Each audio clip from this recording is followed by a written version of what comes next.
Alright guys, we have the Triumph Scrambler 400X with us here today.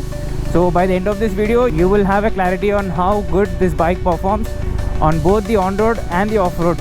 So let's go!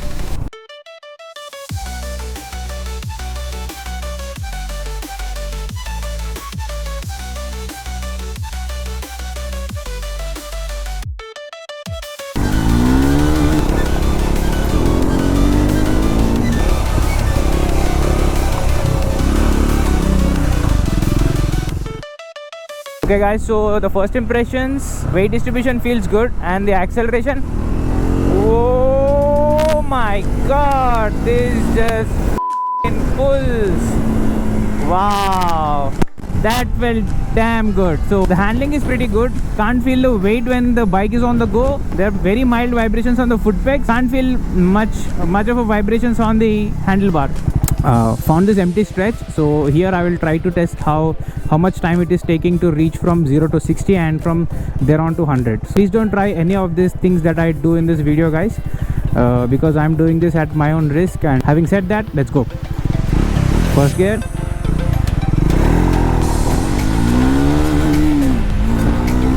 at the 60,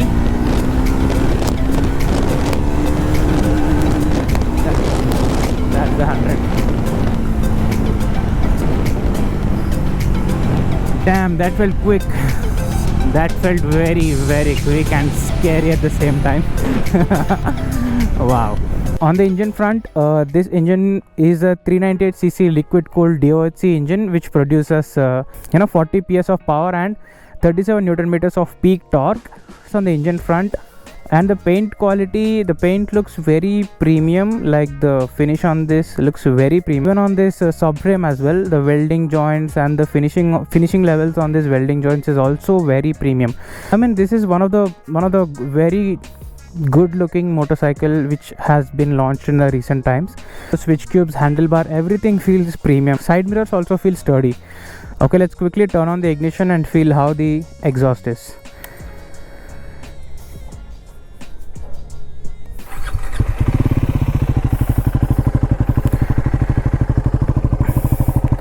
That's the idle sound. This is the idle sound. Wow, that feel it has that grunt in that. Wow, it gets full LED setup. The turn indicators, headlight, all of them are LED. It gets a 19-inch wheel at the front and a 17-inch wheel at the rear. With the tire sizes being 100 by 90 at the front and 140 by 80 at the rear. And these tires are 50-50 tires, like 50% on-road and 50% off-road. As far as my experience goes, I did not felt anywhere like it's losing traction. These are the MRF Revs K tires. The suspension front, it gets USD forks at the front and monoshock at the rear, which is mounted to the side. I'll show you quickly. Yeah, the monoshock is mounted to the side so that the seat height could be lowered a little bit. Even then, the seat height is still 835 mm on this one. You can adjust the preload on the rear shock, but you don't get any adjustability for this front forks. These front forks I think are 43 mm and they look very bulky, and gold anodized USD forks look very beautiful. The brakes are the Bi-Brake brakes. These are the Bi-Brake and stands for the Bi-Brembo brakes, which are manufactured in India. The size of the front disc plate is 320 mm and it gets a 230 mm disc plate at the rear. So it comes with dual channel ABS as standard, and also gets one riding mode where you can turn off the traction. When you turn on the ignition, you can see it's a combination of digital and analog instrument cluster. You can see the traction control here. It gets the ABS light, engine check light, the oil light, neutral, the rev counter. Rev counter on this looks very small when compared with the other Triumph motorcycles. You can see the odometer, the fuel indicator, and you get this button to navigate through the trips. High beam dipper, the high beam button, the horn. I think it's a single horn, not the double horn, so it's good enough. An indicator switch, the engine kill switch, the hazard light switch, and the ignition. On the handlebar you get this beautiful Triumph around the centerpiece, which looks very beautiful. The seat height is 835 mm and I stand 5 feet 9 inches tall. So yeah, you can see I can put both of my toes down on the ground, and again 835 mm is a lot for many. So if you are considering to take this bike, definitely go get a test ride and see how you are able to handle this in the traffic and in the traffic situations. Yeah, seat wise, rider seat is very comfortable. I've ridden it like 30 kilometers now and I didn't felt any problem with the seat, like completely hard or completely soft. It's somewhere in the middle. Pillion seat is small but not like too small where the person won't be able to sit. If you want to go on tours, you get these grab rails where you can mount your luggage and you can tie them down. There are so many accessories available. I'll put up the entire list here. So okay, now let's go on some broken roads and some single track trails over here and see how this actually performs in the off-road situation.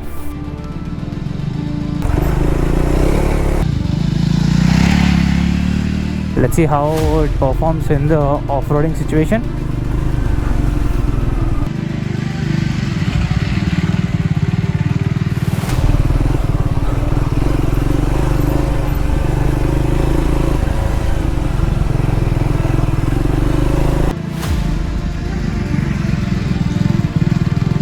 Okay, the tank area is pretty decent to grip actually.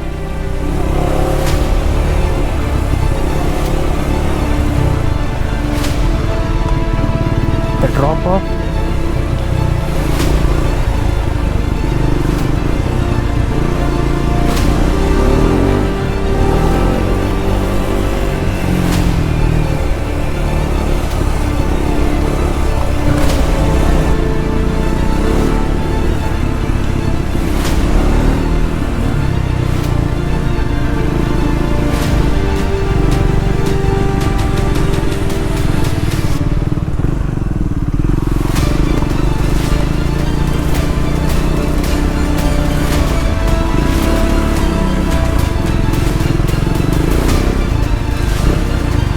Little guys make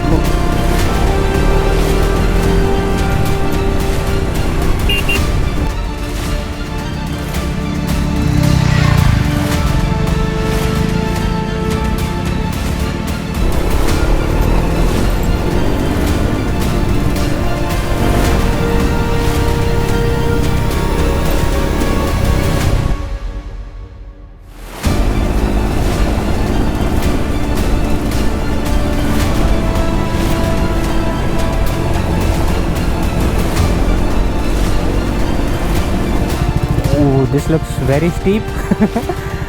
This looks very steep. Anyway, let's just go for it. See, that's a piece of a cake. That's just a piece of cake for this baby.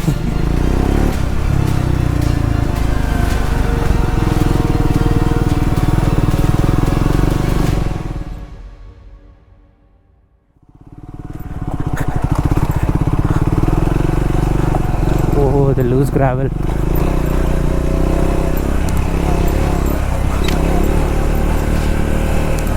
That's a peacock right there.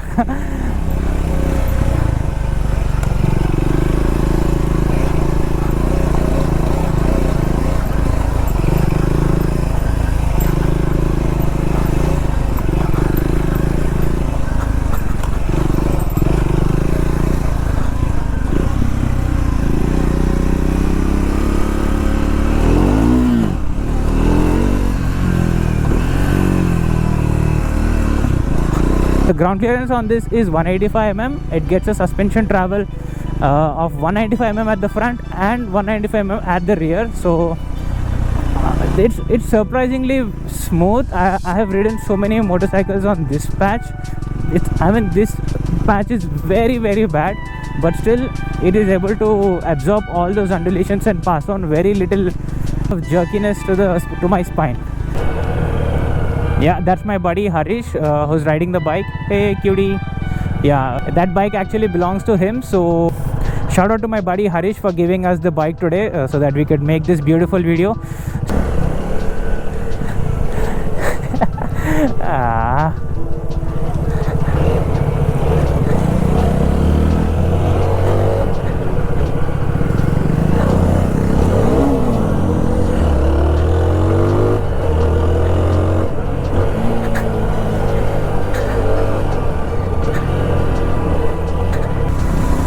Okay, when it comes to how is the engine heating issue in the traffic, I've been riding in the traffic since last 30 minutes just to see how hot does the engine get.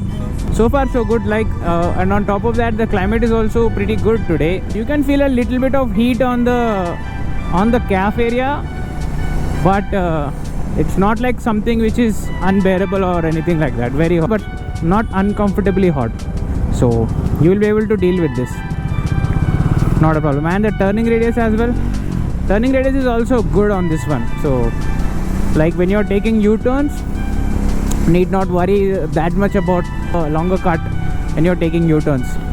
I had a great time, like I've said, I had a great time riding this bike. And the only drawbacks which I feel on this one is the seat height, that 835mm seat height. I think if you are above 5 foot 9 inches you can manage this, but I personally feel height is more of a mental barrier than a capability, because you know, if you had seen so many short riders take these scramblers and adventure bikes through this off-road section. So height is more of a mental barrier, I personally feel. That's one thing. And lack of a better service network availability. If you happen to live in tier 2 or tier 3 cities, check where are the nearby service network available. And that should not be a problem on this one, because the service interval for this is 10,000 kilometers. So if you think that's an issue, you can check with the nearby Triumph service network availability. That's the second thing. And third thing is that once you go past 120 kilometers per hour, you can feel a little bit vibrations on this handlebar of kind of buzz. What you get, if you are okay with that, is that bottom end torque. Bottom end torque on this is absolute beauty. You just ring the throttle and this just pulls. Those 37 Newton meters are available at a very low RPM range. That's it for today's video, guys. If you had liked the video, please consider subscribing so that we could get many interesting bikes like this, many videos like this. Drop a like if you have anything to share. If you want me to add any more points in the future videos, please let me know in the comment section. I will definitely take an action on them. Having said that, thank you for watching till here. Have a great day, and it's Chaitanya signing off.